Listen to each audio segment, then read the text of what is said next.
അങ്ങനൊരു സ്വഭാവം എൻ്റെ പിള്ളേക്കുണ്ട്. എൻ്റെ പിള്ള എപ്പോഴും എൻ്റെ കൂടെ തന്നെ ഉണ്ട്. ഞാൻ വന്ന് കാണാതെ എവിടെയായാലും ഞാൻ വന്ന് കണ്ടിട്ടേ പോവുള്ളൂ. അല്ലാതെ എൻ്റെ പിള്ള എനിക്ക് സംഭവിച്ചാലും കുഴപ്പമില്ലായിരുന്നു. എനിക്ക് പ്രായം ഇപ്പം 55 വയസ്സ് കഴിഞ്ഞു, 55 വയസ്സായി. എനിക്കൊരു വിഷമം വെച്ച് കഴിഞ്ഞാൽ എനിക്ക് സംഭവിച്ചാൽ കുഴപ്പമില്ല. അവൻ എത്രയോ കാലമാണ് ജീവിച്ചിരിക്കാനുള്ളതാണ്. അതിനെക്കുറിച്ച് എനിക്കൊന്നും പറയാൻ പറ്റാത്തൊരവസ്ഥയായിപ്പോയി. സത്യമായിട്ടും എൻ്റെ ഈ ഭൂമി സത്യമായിട്ടും എനിക്കിത് സംഭവിച്ചാൽ കുഴപ്പമില്ല. പക്ഷെ എൻ്റെ പിള്ളയ്ക്ക് പറ്റായിരുന്ന മതിയായിരുന്നു. നമസ്കാരം. പാമ്പ് കടിയേറ്റ് കുട്ടികൾ മരിച്ചുകൊണ്ടേയിരിക്കുന്നു. ഈ അടുത്ത ദിവസങ്ങളുണ്ടായ വാർത്തകൾ അല്ലെങ്കിൽ റിപ്പോർട്ടുകൾ വളരെ അപായ സൂചനയാണ് നൽകിക്കൊണ്ടിരിക്കുന്നത്. കാരണം നമുക്കറിയാം, ഈ അടുത്ത ദിവസം 2 ദിവസം മുമ്പാണ് തൃശ്ശൂർ ഒരു 8 വയസ്സുള്ള ഒരു കുട്ടി അവരുടെ വീട്ടിൽ കിടന്നുറങ്ങിയ സമയത്ത് വെള്ളിക്കെട്ടൻ എന്ന പാമ്പാണ് കടിച്ചതെന്നാണ് പിന്നെ കണ്ടെത്തിയിട്ടുള്ളത്. അതായത് പാമ്പ് കടിയേറ്റു 2 കുട്ടികൾക്ക്. 8 വയസ്സായ കുട്ടിയാണ് മരണപ്പെട്ടത്, ആൽജോ എന്ന കുട്ടിയാണ് മരിച്ചത്. അത് വളരെ ദുഃഖകരമായിട്ടുള്ളൊരു വാർത്തയാണ്. അതിൻ്റെ മൂത്ത കുട്ടിക്കും കടിയേറ്റിരുന്നു. പക്ഷേ ആ മൂത്ത കുട്ടി ഇപ്പോഴും ഹോസ്പിറ്റലൈസ്ഡ് ആണെങ്കിൽ പോലും കൂടെ അപകടനില തരണം ചെയ്തു വന്നു. അതുകൊണ്ട് ആ കുട്ടി രക്ഷപ്പെട്ടു എന്ന് നമുക്ക് പറയാം. ഇളയ കുട്ടി മരണപ്പെട്ടു പോയി. അന്ന് തന്നെ തിരുവനന്തപുരം കിളിമാനൂരിൽ ഒരു വീട്ടമ്മ പാമ്പ് കടിയേറ്റ് മരിച്ചു. റിപ്പോർട്ട് ചെയ്തിരിക്കുന്ന ഒരു കാര്യമാണ്. അതുപോലെ തന്നെ ഇന്ന് തിരുവനന്തപുരം ചിറയൻകീഴിൽ ആഴൂരിൽ ഒരു 8 വയസ്സ് തന്നെയുള്ള ദിക്ഷൻ എന്ന് പറയുന്ന ഒരു കുട്ടി, ആ കുട്ടിക്ക് വെളുപ്പിനെ വീട്ടിൽ വെച്ച് പാമ്പ് കടിയേറ്റു. ആ കുട്ടിയും മരണപ്പെട്ടിരിക്കുന്നു. ഇവിടെയെല്ലാം നമ്മൾ കാണേണ്ടത്, അതായത് പാമ്പുകൾ കണ്ടമാനം എഴഞ്ഞു നടക്കുന്ന ഒരു സംസ്ഥാനമായിട്ട് നമ്മുടെ ഈ സംസ്ഥാനം മാറിയിരിക്കുകയാണ്. കാരണം പാമ്പുകളെയൊക്കെ ആരെയും കൊല്ലാൻ പാടില്ല, പാമ്പുകളെ ഉപദ്രവിക്കാൻ പാടില്ല. അതുപോലെ പിടിച്ചുകൊണ്ട് പോകുന്ന പാമ്പുകൾ എവിടെയെങ്കിലുമൊക്കെ ഉണ്ടെങ്കിൽ വാവാ സുരേഷിനെ പോലുള്ളവരോ അല്ലെങ്കിൽ വനം വകുപ്പോ വന്ന് പാമ്പുകളെ പിടിച്ചുകൊണ്ട് പോകും. അവർ പിടിച്ചുകൊണ്ട് പോയി അവർ വനത്തിൽ അഴിച്ചു വിട്ടു എന്നാണ് പറയുന്നത്. എവിടെ അഴിച്ചു വിടുന്നതെന്ന് നമ്മൾ കാണുന്നില്ലല്ലോ. എന്താണെങ്കിലും ശരി, ഇവിടെ പാമ്പുകളുടെ പ്രജനനം കണ്ടമാനം വർദ്ധിച്ചിരിക്കുന്നു. അതുപോലെ തന്നെ ഈ സമയത്ത് പാമ്പ് കടി കൂടുതൽ ഏൽക്കുന്നതിൻ്റെ കാരണം ഇവിടുത്തെ ഈ ചൂടാണ്. നമുക്കറിയാം, ഇപ്പോൾ സൂര്യൻ്റെ ചൂട് അതിഭയാനകമായ രീതിയിലേക്ക് സൂര്യതാപം ഉയർന്നു വന്നിരിക്കുന്നു. ഇപ്പോൾ ഉഷ്ണതരംഗം പോലും കൂടെ വന്നിരിക്കുന്നു. 3 ജില്ല ഉഷ്ണതരംഗം റിപ്പോർട്ട് ചെയ്തിട്ടുണ്ട്. അതായത് പാലക്കാട്, കൊല്ലം, തൃശ്ശൂർ 3 ജില്ലകൾ ഉഷ്ണതരംഗമുള്ള ജില്ലകളായിട്ട് പ്രഖ്യാപിച്ചു കഴിഞ്ഞു.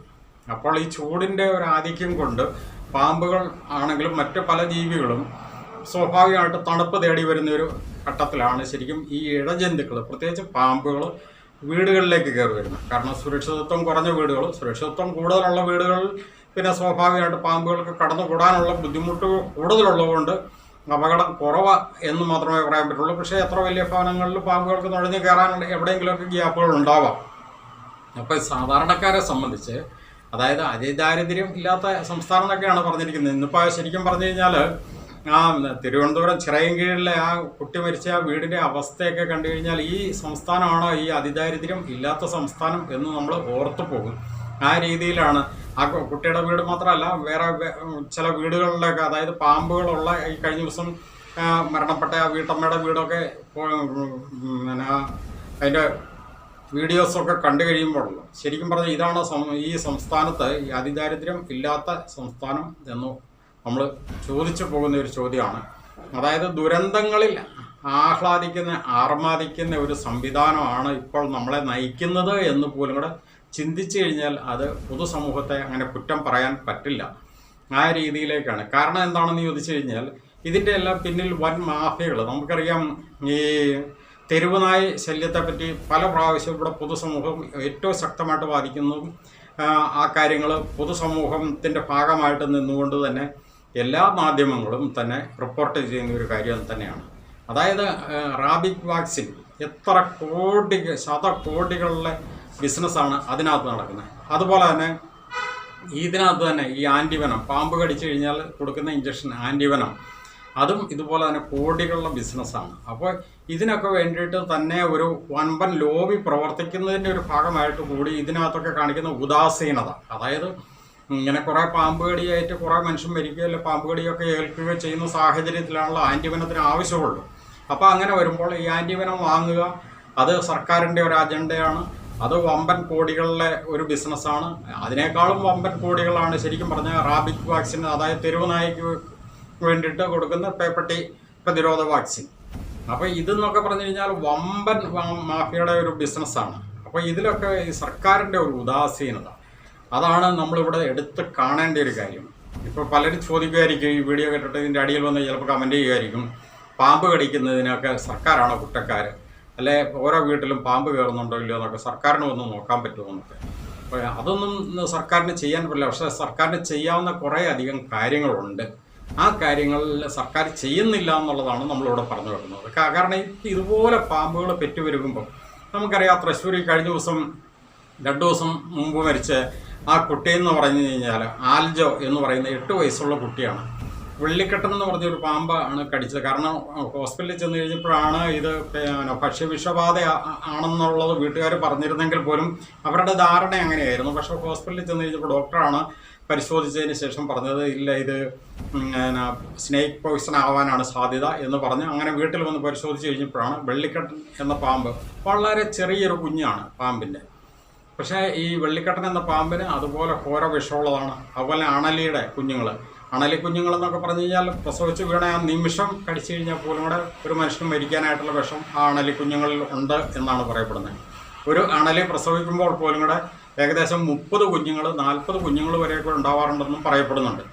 അപ്പോൾ അതുപോലെ പാമ്പുകൾ പെറ്റുപെരുകുന്നു. ഇത് ഈ ഭൂമിയിൽ മൊത്തം ഇഴഞ്ഞു നടക്കുന്നു പല ഭാഗങ്ങളിലായിട്ട്.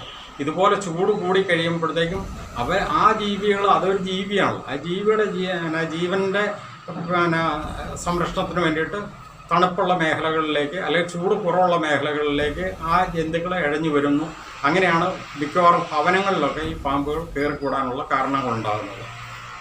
അപ്പോൾ നമ്മൾ പറഞ്ഞു വരുന്നത് ഇവിടുന്ന് പിടിച്ചുകൊണ്ട് പോകുന്ന പാമ്പുകളും അതുപോലെ തന്നെ ഇങ്ങനെ വരുന്ന പാമ്പുകളെയൊക്കെ കുറേയൊക്കെ കൊന്നൊടുക്കിയില്ലെങ്കിൽ ഇവിടെ മനുഷ്യൻ വസിക്കാൻ പറ്റാത്ത ഒരവസ്ഥ വരും. എല്ലാത്തിലും ഉപരിയായിട്ട് മനുഷ്യൻ്റെ വാസത്തിനല്ലേ ഏറ്റവും കൂടുതൽ പ്രാമുഖ്യം കൊടുക്കേണ്ടത്. ഇവിടെ മനുഷ്യന് കൊല്ലപ്പെട്ടാലും മനുഷ്യനെ ആക്രമിച്ച് ഏതെങ്കിലും ജീവികൾ കൊന്നാലും അതൊക്കെ വളരെ നിസ്സാരമായിട്ട് കാണുകയും, എന്നാൽ ഏതെങ്കിലും ജീവികളെ മനുഷ്യൻ കൊന്നു കഴിഞ്ഞ് കഴിഞ്ഞാൽ അതിലെല്ലാം കടുത്ത ശിക്ഷ ഏർപ്പെടുന്ന വളരെ മോശപ്പെട്ട, അല്ലെങ്കിൽ മറ്റൊരു ഭാഷയിൽ പറഞ്ഞാൽ മറ്റ് നികൃഷ്ടമായൊരു നിയമ സംവിധാനം ഇവിടെ നിലനിൽക്കുന്നു എന്നുള്ളതും കൂടെ നമ്മൾ എടുത്തു പറയുകയാണ് ചെയ്യുന്നത്. നമുക്കറിയാം, ഇപ്പോൾ ഈ ഒരു സന്ദർഭം എന്ന് പറഞ്ഞു കഴിഞ്ഞാൽ ഉഷ്ണതരംഗം, അപ്പം നമ്മൾ ആദ്യം പറഞ്ഞതുപോലെ തന്നെ പാലക്കാട്, കൊല്ലം, തൃശ്ശൂർ ഈ 3 ജില്ലകളിൽ നിന്നിപ്പോൾ ഉഷ്ണതരംഗം റിപ്പോർട്ട് ചെയ്യപ്പെട്ടിരിക്കുകയാണ്. ആ 3 ജില്ലകളെ വളരെയധികം ശ്രദ്ധിക്കണം എന്നാണ് പറഞ്ഞിരിക്കുന്നത്. മറ്റുള്ള എല്ലാ ജില്ലകളും തന്നെ ഓറഞ്ച് അലർട്ട് പ്രഖ്യാപിച്ചിരിക്കുന്നു. അതായത് സ്വാഭാവികമായിട്ടും നല്ല ചൂട്. ഇന്നത്തെ ദിവസം പോലും കൂടെ കണ്ണൂർ ജില്ലയിൽ ഒരു തൊഴിലാളി സൂര്യാഘാതമേറ്റ് മരിച്ചു കഴിഞ്ഞു, സൂര്യതാപമേറ്റ്. അതായത് കണ്ണൂർ ജില്ലയിലെ സനൽ കിണർ പണിക്കിടെയാണ്, ശരിക്കും പറഞ്ഞാൽ കിണർ പണിയുന്ന സന്ദർഭത്തിൽ കുഴഞ്ഞു വീഴുകയായിരുന്നു. സൂര്യതാപമേറ്റാണ് ആ വ്യക്തി മരണപ്പെട്ടിരിക്കുന്നത്. അതുപോലെ തന്നെ ഇന്നേ ദിവസം തന്നെ എറണാകുളം ജില്ലയിലെ കൂത്താട്ടുകുളത്ത് ഒരു അന്യസംസ്ഥാന തൊഴിലാളി, ഒഡീഷ തൊഴിലാളിയാണ്, സൂര്യതാപമേറ്റിട്ടുണ്ട്. മരണപ്പെട്ടിട്ടൊന്നുമില്ല, സൂര്യതാപമേറ്റിരിക്കുന്നു. അതുപോലെ തന്നെ ഇന്ന് കോഴിക്കോട് ജില്ലയിലെ ഒരു അംഗൻവാടി ടീച്ചർ, ഒരു അനില എന്ന് പറയുന്ന അംഗൻവാടി ടീച്ചർക്ക് സൂര്യതാപമേറ്റിരിക്കുന്നു. അപ്പോൾ അതുകൂടാണ്ട് ഇന്നിപ്പോൾ വേറെ 2-3 എണ്ണം കൂടെ റിപ്പോർട്ട് ചെയ്തിട്ടുണ്ട്. അതായത് ഇന്നത്തെ ദിവസം തന്നെ ഏകദേശം 10ഓളം പേർക്ക് സംസ്ഥാനങ്ങളിൽ സൂര്യതാപം ഏറ്റിരിക്കുന്നു. ഒരാൾ സൂര്യാഘാതം ഏറ്റും മരണപ്പെട്ടിരിക്കുന്നു. അത് കണ്ണൂർ ജില്ലയിൽ നമ്മൾ ആദ്യം പറഞ്ഞിരുന്ന സനൽ. അപ്പോൾ ഇതുപോലെ ചൂട് കൂടിക്കൂടി വരികയാണ്. ഇനിയിപ്പോൾ ഇതിനകത്ത് നമ്മൾ ശ്രദ്ധിക്കേണ്ട ഒരു കാര്യം എന്ന് പറയുന്നത്, അതായത് ഈ സൂര്യതാപനം, സൂര്യാഘാതം, ഈ 2 കാര്യങ്ങൾ നമ്മളൊന്ന് തിരിച്ചറിയേണ്ടത് കൂടിയുണ്ട്. സൂര്യതാപനം എന്ന് പറയുന്നത് നമ്മുടെ തൊലിപ്പുറമേ വരുന്ന, അതായത് നമ്മൾ സൂര്യൻ്റെ ചൂട് കൂടി തൊലിപ്പുറമേ വരുന്ന, ആ സൂര്യൻ്റെ ചൂട് കൂടുതൽ കൊണ്ടുവരുന്ന ഒരു അവസ്ഥയാണ്, അല്ലെങ്കിൽ തൊലിയൊക്കെ ചുമന്ന് കുമളച്ചൊക്കെ വരുന്ന ഒരു അവസ്ഥ തന്നെയാണ് സൂര്യതാപനം എന്ന് പറയുന്നത്. സൂര്യാഘാതം എന്ന് പറയുന്നത് നമ്മുടെ ശരീരത്തിൻ്റെ ഉള്ളിൽ വരുന്ന ഒരു സൂര്യൻ്റെ ചൂട് കൂടുതൽ കൊണ്ട് സംഭവിക്കുന്ന ഒരു പെട്ടെന്നുണ്ടാകുന്ന ഒരു മാറ്റമാണ്. അതാണ് സൂര്യാഘാതം. സൂര്യാഘാതമേറ്റ് മരണപ്പെടുന്നത് അങ്ങനെയൊക്കെയാണ്. അപ്പോൾ ഞാൻ അതിൻ്റെ ശാസ്ത്രീയ വശങ്ങളിലേക്ക് കൂടുതൽ കിടക്കുന്നില്ല. അതൊക്കെ മെഡിക്കൽ സംഘം പറയേണ്ട കാര്യങ്ങൾ തന്നെയാണ്. എന്നാലും ഞാനത് ചുരുക്കത്തിൽ ഒന്ന് പറഞ്ഞു എന്ന് മാത്രം. കാരണം നമ്മളിവിടെ എടുത്തു പറയുന്ന ഒരു കാര്യം, ഇവിടുത്തെ സർക്കാർ സംവിധാനം ശരിക്കും പറഞ്ഞു കഴിഞ്ഞാൽ ഇപ്പോൾ ഒരുതരം എന്താ പറയുക, അവർ AC-യിൽ ഇരിക്കുകയാണെന്ന് വേണമെങ്കിൽ പറയാം. കാരണം ഇപ്പോൾ ഇലക്ഷനുകൂടെ കഴിഞ്ഞതോടുകൂടി ഇനിയിപ്പോൾ അടുത്ത സർക്കാർ ആരാണ് വരുന്നതെന്നൊന്നും അറിയില്ലാത്തത് കൊണ്ട് എന്ത് കാണിച്ചാലും കുഴപ്പമില്ല എന്നുള്ളൊരു ധാരണയിലാണ് ഇപ്പോൾ സർക്കാർ സംവിധാനങ്ങൾ മുന്നോട്ട് പോകുന്നത്.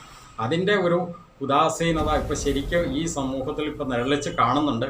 എന്തൊക്കെയാണെങ്കിലും ഈ അടുത്ത ദിവസങ്ങളിലുണ്ടായ ഈ പാമ്പ് കടിയേറ്റ ഈ കുട്ടികളുടെ മരണങ്ങളും അതുപോലെ തന്നെ ആ വീട്ടമ്മയുടെ മരണങ്ങളും ഇനിയും സംഭവിക്കാവുന്ന രീതിയിലേക്ക്, അതിനേക്കാൾ കൂടുതലായിട്ട് സംഭവിക്കാവുന്ന രീതിയിലേക്ക് വരുന്ന ഈ ഒരു അവസ്ഥയും മുൻകൂട്ടി കണ്ടുകൊണ്ട് അതിന് വേണ്ട പ്രതിരോധ നടപടികൾ എത്രയും പെട്ടെന്ന് സർക്കാർ സംവിധാനം സ്വീകരിക്കേണ്ടതുണ്ട് എന്നുകൂടി ഒന്ന് പൊതുസമൂഹത്തിൻ്റെ ഭാഗമായിട്ട് നിന്നുകൊണ്ട് പറയുന്നു. അതുപോലെ തന്നെ പൊതുസമൂഹവും ശക്തമായിട്ട് ഈ ഒരു സന്ദർഭത്തിൽ അവരവരാൽ കഴിയുന്ന രീതിയിലുള്ള പ്രതിരോധ കാര്യങ്ങളൊക്കെ സ്വീകരിക്കേണ്ടതുണ്ട് എന്ന് പറഞ്ഞുകൊണ്ട് നിർത്തുന്നു. നന്ദി.